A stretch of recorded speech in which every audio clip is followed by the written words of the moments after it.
Did you know that there was a connection between Star Wars and one of the most important discoveries in all of physics? Now, at the end of episode 4, I said that we would be discussing the Higgs Boson, or God particle.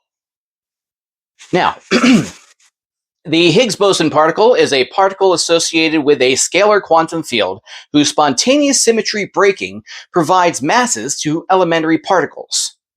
And that's it. Thank you guys for tuning in, and don't forget to hit subscribe and so you don't miss out on part 6. And oh, you're still here. Yeah, I guess that really doesn't explain much, does it? All right, well, before we can really understand the Higgs boson, we need to talk a little bit about mass. Now, if I asked you to give me a definition of mass, most of you will probably tell me that it's got something to do with maybe size or weight, but you would be wrong. Physicists will tell you that mass is a measurement of how something resists changes in motion. So think of it this way. If you were to throw a beach ball at a window, right, what would happen? Nothing. It would bounce off. No problem, no harm, no foul. But if you're, say, practicing golf in the backyard at 10 years old and you hit a ball a little bit too far, it's going to shatter the window no matter how much you don't want it to. And then, of course, your Mima is going to come out and read you the riot act. Now, the beach ball is bigger, of course, than the golf ball, but the golf ball has more mass because it's way harder to change a golf ball once it's moving where it wants to move than it is to change the direction of a beach ball.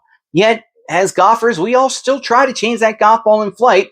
Yell things like, sit, no, my God, why are you going over there? I was aiming that way. Ugh. Story I know all too well. Anyway, everything has mass, from the largest superclusters of galaxies all the way down to atomic subparticles. It all has mass. And scientists have known about this since 1687, when Sir Isaac Newton called it the quantity of matter. But what they couldn't figure out was, where exactly does this mass come from? In 1964, several physicists, including Peter Higgs, proposed that there was this invisible field that existed everywhere. Is the field in the room with us? Why, yes. Yes, it is. And what if the particles moving through this field experienced resistance? And what if that interaction was responsible for mass itself? Physicists finally had a way to explain where mass came from. There was a wise philosopher who lived a long time ago in a galaxy far away, and he once said, "Its energy surrounds us and binds us. Luminous beings we are, not this crude matter. You must feel the force around you, here, between you, me, the tree, the rock, everywhere." Does this sound familiar? George Lucas wasn't trying to explain physics, of course. Rather, he did take the concept of the force from various religions, mostly Shinto, but that's another story for another day. But the similarities are even crazier.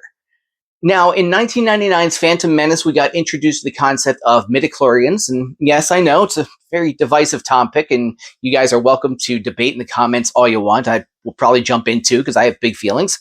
But the midi-chlorians are similar to the actual Higgs boson particle in that they are both physical, observable manifestations of their respective forces.